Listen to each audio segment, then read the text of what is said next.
Hi friends, today we will talk about how to fix or how to solve the problem of kick up. You click on settings, then you can click on apps, default apps, app settings. When above you can search about kick up.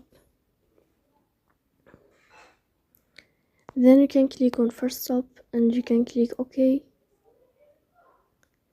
After that you'll enter to the window of storage.